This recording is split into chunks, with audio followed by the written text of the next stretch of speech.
Voici Londres. Voici une nouvelle de très grande importance. Voici notre quart d'heure français de l'après-midi. Bienvenue dans cette nouvelle vidéo du vrai du faux. Petite information avant de commencer, il y aura certainement du retard dans les futures vidéos. Le fait est que mon ordinateur bug, il plante complètement. Par exemple, cette vidéo aurait dû sortir il y a 3 semaines. Donc j'essaye de résoudre le problème de l'ordinateur. Je n'ai pas encore trouvé la raison de ces bugs. Dans la vidéo précédente, nous avons vu que le parti nazi a signé un accord avec les sionistes israéliens et nous allons reprendre là. Pour ce début septembre 1933, il y a encore le rassemblement à Nuremberg, vu dans la vidéo précédente. Le rassemblement se déroule de fin août à début septembre. Le NSDAP profite pour effectuer de grandes démonstrations de force et cette propagande est filmée par Leni Riefenstahl. Donc Leni Riefenstahl, c'est une danseuse, actrice et réalisatrice qui plaît énormément à Hitler. Hitler a sa grande habitude, flirtera avec, mais sans plus, et il est très admiratif de cette danseuse, actrice, et il est dit que c'est Hitler lui-même qui lui demandera de filmer les rassemblements du parti nazi. Donc ce rassemblement à Nuremberg, c'est le premier travail de Leni Riefenstahl pour le NSDAP. Et comme vous pouvez l'imaginer, il y en aura encore beaucoup d'autres. Pour information, son prénom c'est Hélène, mais tout le monde la surnomme Leni, et même dans les documentaires, vous l'entendrez toujours être appelée Leni Riefenstahl. Elle décède en 2003 à l'âge de 101 ans. Le 2 septembre, l'Italie et l'Union soviétique signent un pacte de non-agression. Le 10 septembre, ratification du Concordat signé en juillet entre le Reich et le Vatican. Le 11 septembre, création de l'association des pasteurs en détresse, créée par le théologien Martin Niemöller. Bon, j'ai deux dates, j'ai le 11 septembre et le 23 septembre. Dans tous les cas, cette association est créée en septembre 1933. Ce Martin Niemöller est un ancien combattant de la Première Guerre mondiale. Il finit la Première Guerre mondiale en tant que commandant de sous-marin et par la suite il rejoint les corps francs. Ensuite, il devient pasteur et d'après ses dires, en 1924 à peu près, il rejoint le NSDAP et il est partisan d'Hitler. Mais par la suite, en créant son association d'aide aux pasteurs en détresse, il devient opposant au national-socialisme. Donc son association sert principalement à aider les pasteurs ayant des problèmes avec le pouvoir politique du NSDAP. Donc pour lui, le NSDAP ne doit pas s'occuper des religieux et leur dire ce qu'ils doivent faire ou ne pas faire. Et également, il est contre l'antisémitisme. Pour lui, c'est quelque chose qui est contre-religieux. Dès le mois de novembre 1933, il sera mis à la retraite, mais il continuera son travail d'opposition au national-socialisme et il finira en camp de concentration. Il sortira des camps vivants et il continuera son travail de théologien après la guerre. Le 13 septembre, création sous l'égide de l'aide nationale socialiste à la communauté raciale populaire du service d'entraide d'hiver, qui est nommé également secours d'hiver. Cela sert à éviter aux plus démunis la mendicité dans les rues ou de rechercher de la nourriture dans les poubelles des marchés et des restaurants, mais aussi à recenser les asociaux afin de leur trouver un travail et de le remettre dans la vie active. Et si vraiment ces personnes ne veulent pas travailler et continuent à profiter en gros des aides, ils seront arrêtés et mis dans les camps de concentration. Encore une fois, la personne, une fois sortie des camps de concentration, s'intégrera plus rapidement dans la vie active. Parce que c'est soit tu travailles dehors en toute liberté, soit tu travailles dans un camp comme un esclave. Pour plus de précision, ce secours à l'hiver est obligatoire. Les personnes ayant des revenus, on dira de type moyen, et les riches, les commerçants, les fermiers, etc., doivent donner aux plus démunis. Ils doivent donner généreusement. Les dons trop modestes sont refusés. Les personnes qui donnent seront dans un livre d'or et les listes seront regardées de très près par les SA. Vous pouvez vous imaginer que si la personne n'a pas donné assez, d'un point de vue SA, les SA feront une descente, par exemple, dans son commerce et vous pouvez imaginer la suite. Donc, cela encouragera les gens à donner généreusement pour les plus démunis. Il y aura également des galas donnés contre la faim et le froid. Les jeunesses hitlériennes feront la quête dans les rues. Et il y a également, un peu partout, des tirelires pour les Pfennig, donc les centimes du mark. C'est un peu l'équivalent de nos pièces jaunes. Et il y a également ce que l'on nomme le dimanche du ragoût. Il est décidé qu'un dimanche par mois, chaque Allemand mange du ragoût et chaque restaurant serve du ragoût au lieu du repas habituel. Par ce moyen, les Allemands montrent leur solidarité et cela fera une grande entrée d'argent. Pour explication, imaginons qu'un riche va dans un restaurant où d'habitude il paye 500 marks son repas, donc c'est un exemple bien entendu, et à la place d'avoir son repas à 500 marks, il y aura un ragoût à 5 marks, mais il va devoir payer 500 marks. Donc les 5 marks iront au restaurant pour le ragoût et les 495 marks restants iront pour le secours d'hiver. Donc là c'est un exemple. Après imaginons le restaurant, le repas coûte 30 marks, il y a 5 marks qui ira pour le ragoût et 25 marks qui ira pour le secours d'hiver. Donc cela est proposé au restaurant et également aux personnes. Un dimanche dans le mois, s'ils ont l'habitude de manger un repas à 10 marks, eh bien, mangeront le ragoût à 5 marks et donneront 5 marks pour le secours d'hiver. Donc que ce soit au restaurant ou chez soi, les gens sont invités une fois un dimanche par mois à manger ce fameux ragoût. Pour le NSDAP, l'idée est que chaque Allemand a l'impression d'avoir aidé à soulager la misère provoquée par la crise. Comme dit, nous sommes en 1933, l'Allemagne est encore en pleine crise et les gens commenceront vraiment à souffler vers 1937. Donc ça, c'est la méthode du NSDAP, comme dit dans les vidéos précédentes. Tout est fait pour que l'Allemand soit fier d'avoir redressé son pays, d'avoir aidé à contribuer à ce que son pays aille mieux. Et cela deviendra une grande fierté. Les Allemands seront fiers d'aller au restaurant manger leur ragoût et de le payer très cher. En gros, c'est une sorte d'image que les gens se donneront en disant « Regardez, je suis national-socialiste, j'applique la règle et je suis content d'aider mon peuple. » Cela deviendra une mode. Le 21 septembre, ouverture devant la Cour suprême de Leipzig du procès de l'incendie du Reichstag. Parmi les accusés, il y a le Hollandais Marinus van der Lubbe. Donc lui, il a été pris en flagrant délit dans le bâtiment en flammes.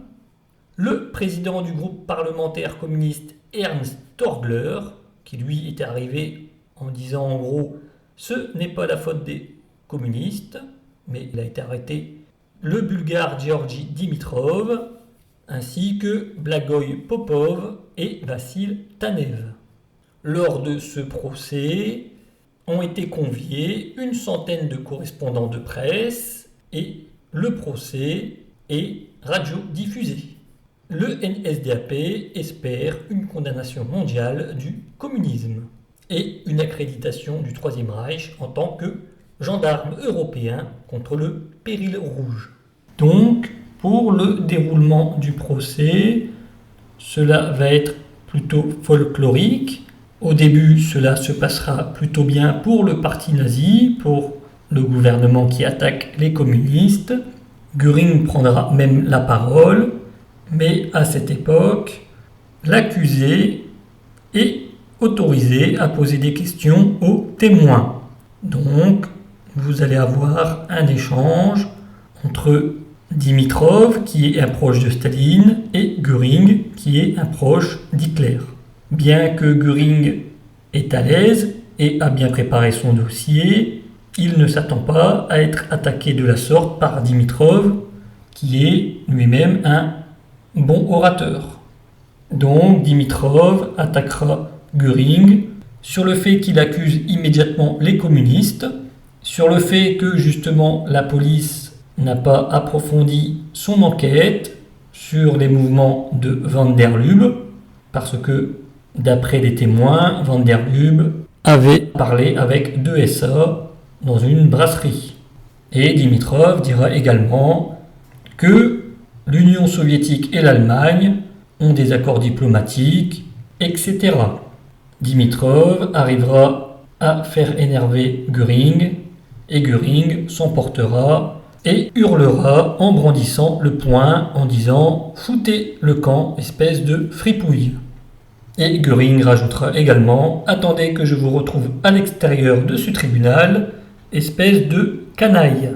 Donc les gens diront que Dimitrov a gagné parce que Göring s'est emporté et n'a pas répondu exactement aux questions de Dimitrov.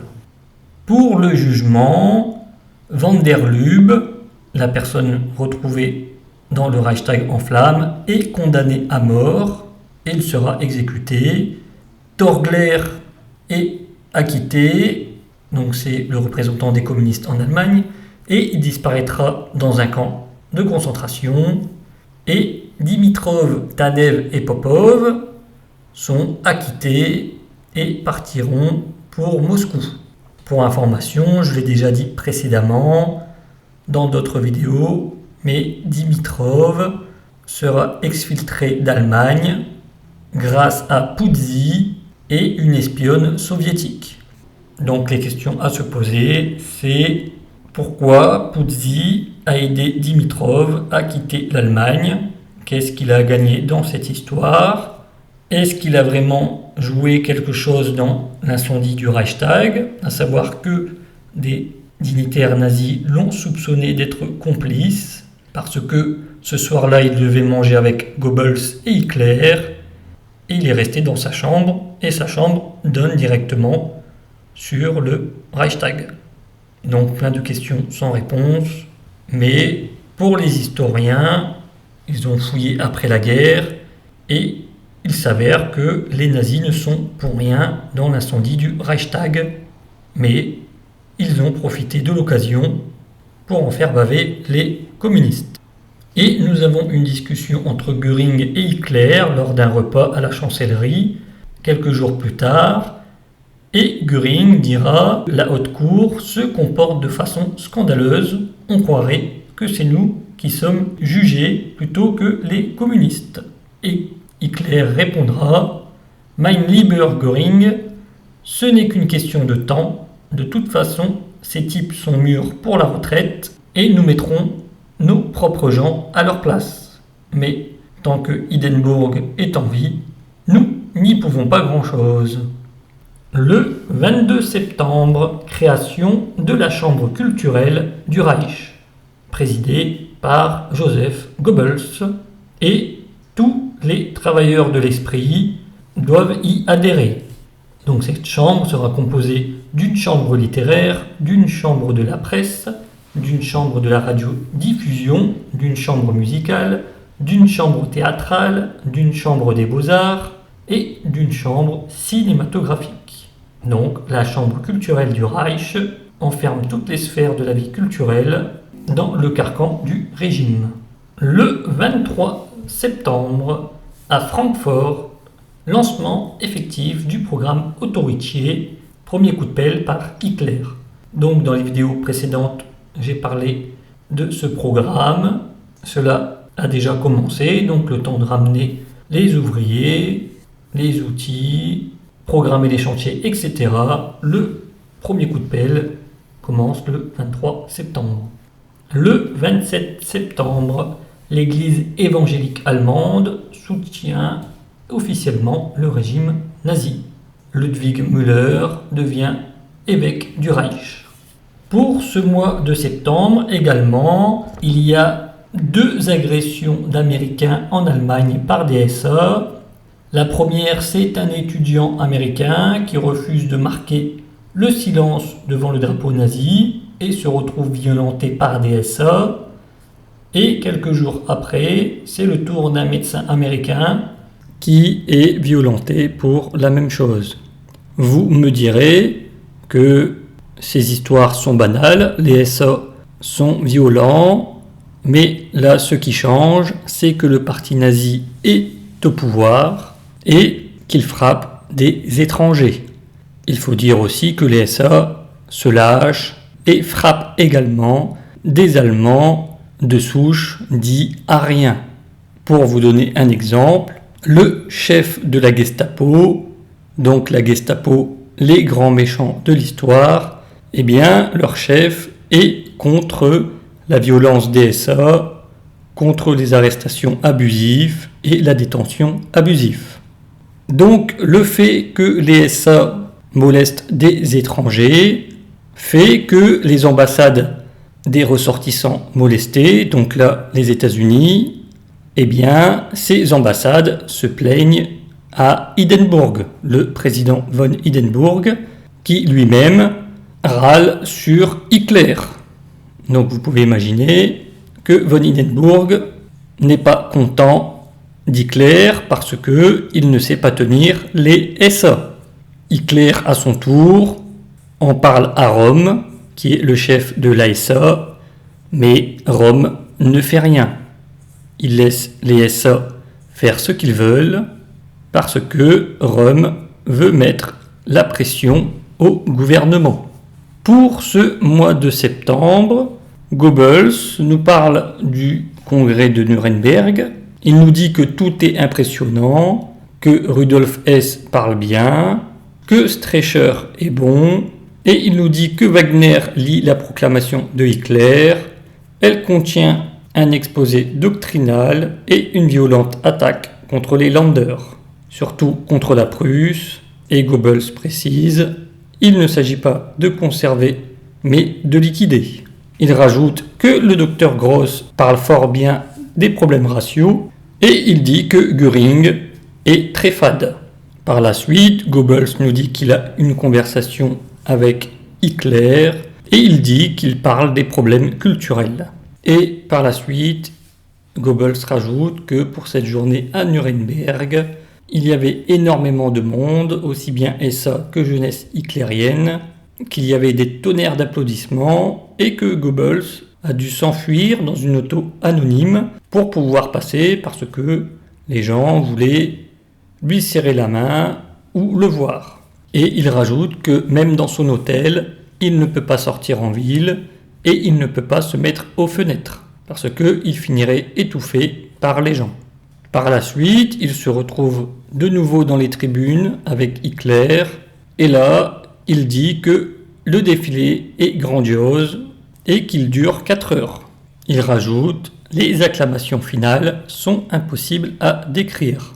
Cortège triomphal pour entrer à l'hôtel. Je félicite Hitler. Il est tout ému, un être humain plein de bonté et un très grand homme, simple et clair. » Par la suite, Goebbels retourne sur Berlin et il dit « Après-midi, dictez le discours combat contre la faim et le froid. Réussi. Le soir, les chefs SA de Berlin viennent me rendre visite au ministère. Très intime. Ils sont tous très bien et fiers de ce qu'ils font. Ils m'exposent tous leurs soucis. Il faut avant tout se débarrasser de l'excès de faste.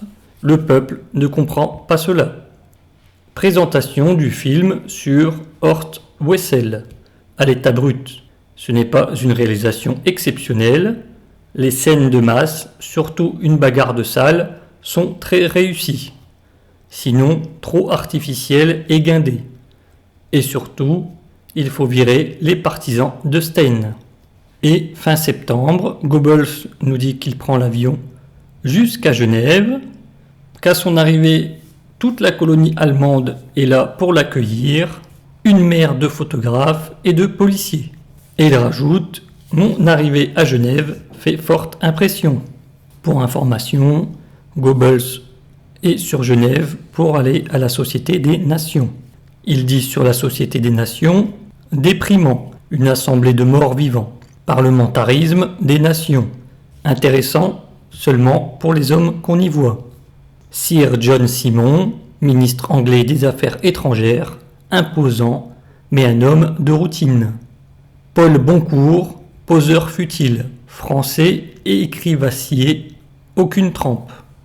Dollfuss, l'Autrichien, un nain, un fat, un sournois. Sinon, rien d'exceptionnel. Ce matin, formalité. Je suis regardé et observé. Comme nous sommes supérieurs, nous autres Allemands. L'ensemble manque totalement de style et de dignité. Stresemann était ici à sa place, et il s'y sentait bien. Pour nous, ça ne servait à rien. La presse me sert de près. Elle cherche quelque chose à apprendre. L'après-midi, nouvelle formalité. Je suis furieux d'être venu ici. Le ministère des Affaires étrangères chie de peur dans son pantalon. Les Polonais veulent faire affaire avec nous. D'accord, sinon rien d'important.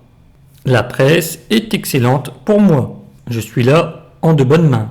Je fais un exposé pour la presse allemande, avant tout sur la liberté de la presse. Elle en est très étonnée.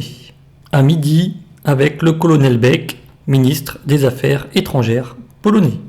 Le colonel Beck est intelligent et naturel. Il veut se détacher de la France et se rapprocher de Berlin.